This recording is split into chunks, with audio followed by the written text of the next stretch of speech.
Figures from Aviation Tracker FlightAware show that nearly 2,000 Air Canada flights were delayed or canceled over the Canada Day long weekend. Roughly half of all Air Canada's trips, including its lower cost Air Canada Rouge and regional partner Jazz Aviation, were disrupted this holiday long weekend. The 1,965 flight delays and cancellations stand in contrast to figures from some other Canadian carriers such as WestJet, Air Transat, and Flair Airlines, which registered lower flight disruption levels. They also mark an uptick from the previous weekend, despite an unplanned shortage of air traffic controllers at NAV Canada that snarled the plans of thousands in that period. Posts and photos of snaking lines and bulging terminals at airports in Toronto and Montreal plastered social media over as passengers vented their frustration about late takeoffs and customer service. Joining us now to discuss these flight cancellations is John Gradek, aviation expert and lecturer at McGill University. Air Canada has claimed that thunderstorms on the East Coast caused most of the disruption. Is that true, given that other airlines did not have the same increase in cancellations? Well, that's the point. I think that, Air Canada does have a preponderance of operations on the Northeast corridor in the US.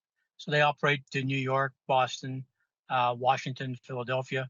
And yes, the airlines got hit with some delays, of course. But I think between Air Canada and United Airlines, those are the two carriers that really had what I would call a meltdown in services over the weekend, and that was uncharacteristic. The rest of the industry managed to hold its own.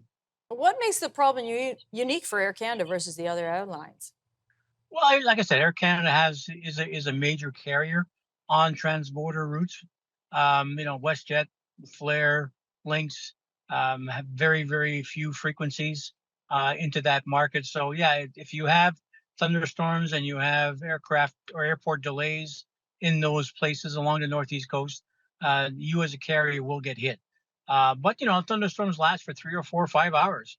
It's not as if it takes the whole day to clear out. So I think that there's a bit more to the story rather than just thunderstorms. So, what can be done to decrease the frequency of cancellations, and what protections do consumers have in this situation? You're pretty much at the mercy of the airlines. I think the airlines know that their flights are full. This is not an off peak period. Flights are full. Passengers have paid big bucks to fly. So there's either flight gets canceled or flight gets delayed.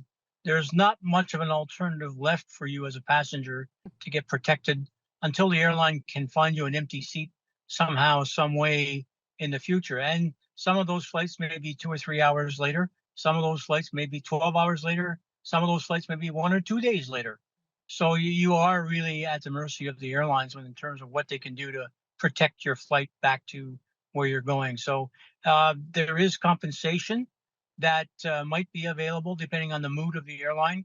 Our regulations typically say that if you are delayed 3, 6, or 9 hours, you would be subject to a compensation amount that varies up to $1,000.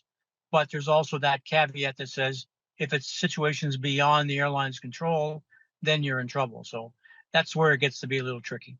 In terms of flight disruptions, how does Air Canada compare to other international airlines? Is this a growing problem for major airlines in other countries? No, it's not. It really is a function of how the airline has decided to schedule its airplanes and how tightly wound the schedule is. And Air Canada and United, in my opinion, both carriers have decided that their objective this summer is to maximize revenues and profitabilities, get as many airplanes flying as you possibly can, and not worry so much about recovery and resilience in their schedule. So what we're seeing in both carriers is really a function of how aggressive the airlines are being this summer in trying to attract all that demand that's out there. So, does a lack of airline competition in Canada play a role here? Some have argued that international carriers should be able to fly domestic routes like how it's done in Chile. Would that help create a better marketplace for travelers? We have 30 Uh, seconds. yeah, I don't think so. I think that you're looking at a situation in Canada where there's enough domestic competition with Flair, Lynx, and WestJet. I think transborder. I think there's enough services there and enough carriers.